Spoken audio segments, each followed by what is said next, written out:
Hi, everybody. Yes, it's time. The time you've been waiting for, the season debut of the United Bank Playbook, along with the head coach of the Mountaineers, Bob Huggins. I'm Tony Caridi, West Virginia, with a couple of games here. Saturday, it's Kennesaw State at the Coliseum, then on the road to play the University of Virginia on Tuesday in the Jimmy V Classic. First, we'll take a look at Kennesaw State. Since you've played last, which was last Friday, you've had several days. You gave them a couple days off. Did it help you?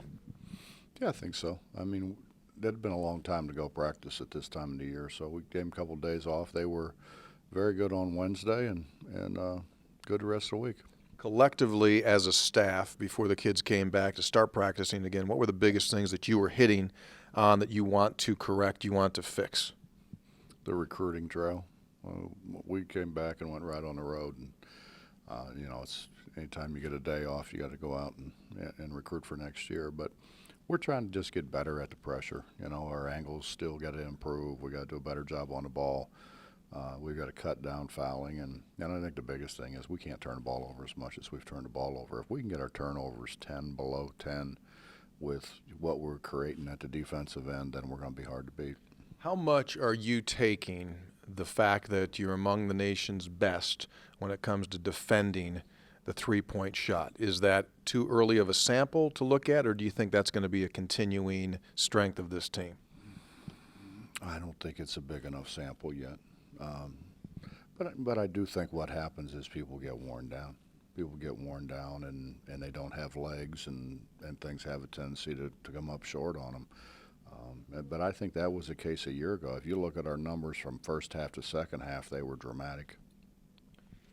When you start to take a look at your three-point shooting, that to this point has not come around there. You're under 30%. Where do you think that can go to, and where do you think realistically it will go to? You don't think 27% is good, huh? I would tend to think you'd probably want it a little higher, just a guess on my part.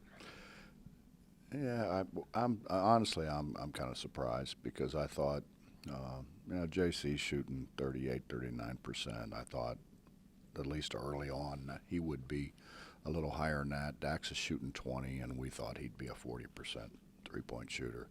Jay Page has shot it pretty consistently.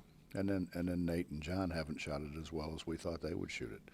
So it's basically that core of guys that need to shoot a little bit better. And then Tariq's 0 for 11 doesn't help us much either. And he has shot the ball pretty well. Shot it real well in the summer. Last thing from you here. So we've played half a dozen games now with the new shot clock. My perception is that it does kind of get down there fairly quickly. What's your take on seeing the 5 seconds come off? Do you think it's doing anything? Yeah, I think it's creating more bad shots, which is what I thought it would do from the beginning. But I don't, Tony, I don't see where it's increased scoring significantly. The sample that they had before they did it was a half a point a game. And I mean, it may be a little bit more than a half a point a game, but it's not a whole lot. And the way we play, it doesn't matter. I mean, we're going to try to make people shoot it way before then anyway. Right. All right. Saturday, West Virginia against Kennesaw State, and then on to the Jimmy V. Thanks for being with us here on the season debut of the United Bank Playbook.